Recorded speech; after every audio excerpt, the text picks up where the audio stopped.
Everyone has been hurt. By love that didn't last. By family that let them down.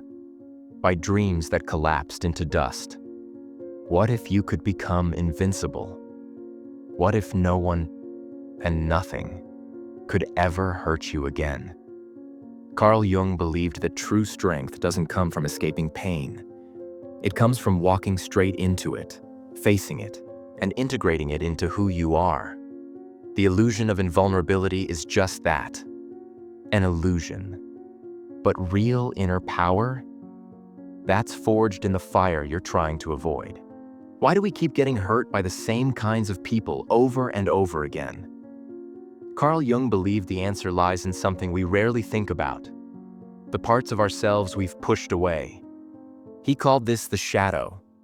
The shadow includes all the traits we've learned to hide, our anger, our fear, our need for love, our jealousy.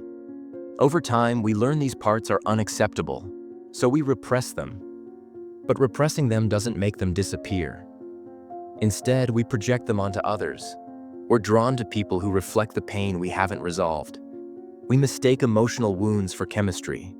We chase validation from people who can't give it because they resemble someone from our past, a parent, a caregiver, a first heartbreak. This is why so many of us repeat the same painful patterns in relationships and life. We're not just unlucky. We're being unconsciously driven by wounds we haven't faced. Until we bring those hidden parts into the light, we'll keep reliving the same story and wondering why it hurts every time. The ego wants control. It wants certainty, safety, and a clear sense of identity. It wants to avoid anything that feels like weakness, especially vulnerability. So it builds walls. It tells stories. I'm fine. I don't need anyone. This won't happen to me. But Carl Jung saw the ego not as a villain, but as a limited part of the self. One that resists change, even when change is exactly what we need. Real transformation begins when the ego's grip starts to loosen. When we stop pretending we're in control of everything. When we admit that the persona we show the world isn't the full picture. Jung warned, that which we do not bring to consciousness appears in our life as fate. In other words, the more we deny what's inside, the more we become puppets of our own unconscious. We think we're making choices, but really it's the ego protecting us from what we don't want to feel. And that protection often comes at a cost. Disconnection, repetition, pain. To grow, the ego must surrender. Not in defeat, but in trust. Because only when we stop trying to control everything can we begin to become everything we are. So, how do you become truly unshakable? Carl Jung called it individuation, the lifelong process of becoming a whole person. Not perfect, not untouchable, but whole. It means facing what you've avoided, bringing the shadow into the light, owning your pain, your contradictions, your flaws, instead of projecting them onto others. Because the more you integrate what's inside, the less control the outside world has over you. You're no longer thrown off by rejection, because you've already made peace with your need to be accepted. You're not destroyed by failure, because your worth isn't built on outcomes. You stop searching for someone to complete you, because you've reclaimed the parts you lost. This is what it means to be whole, to be real. And in that wholeness, you find a kind of inner invulnerability. Not the illusion of being untouchable, but the strength of being unbreakable. From the inside out. Jung didn't advocate for apathy or detachment as a way to shield yourself from the world. He didn't believe in shutting down your emotions or turning cold. What he taught was detachment without disconnection.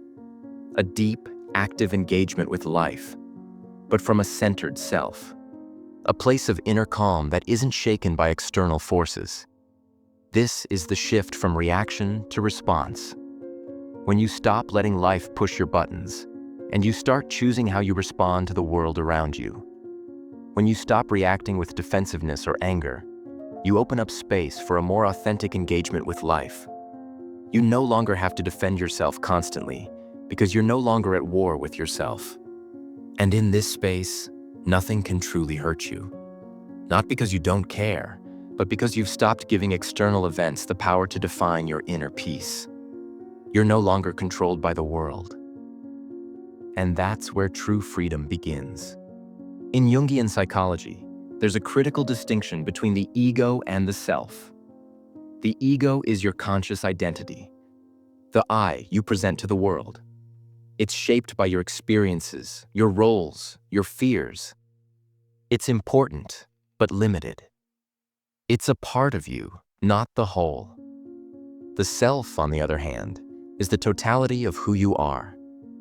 Conscious and unconscious, light and shadow. It's the deeper essence that encompasses everything you've rejected, everything you've accepted. The self is your divine center, the unchanging core that lies beyond the fluctuations of the ego. When you connect with the self, you begin to build something that can't be touched. It's like constructing a psychological fortress.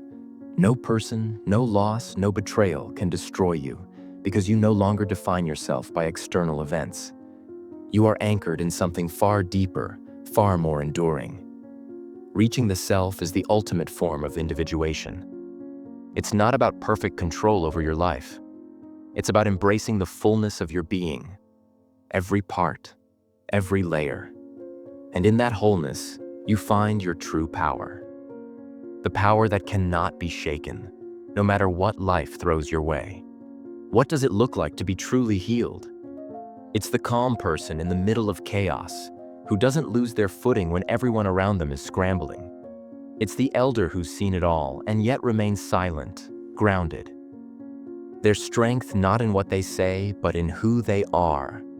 It's the person who forgives, but doesn't forget, because forgiveness is for them, not the other person.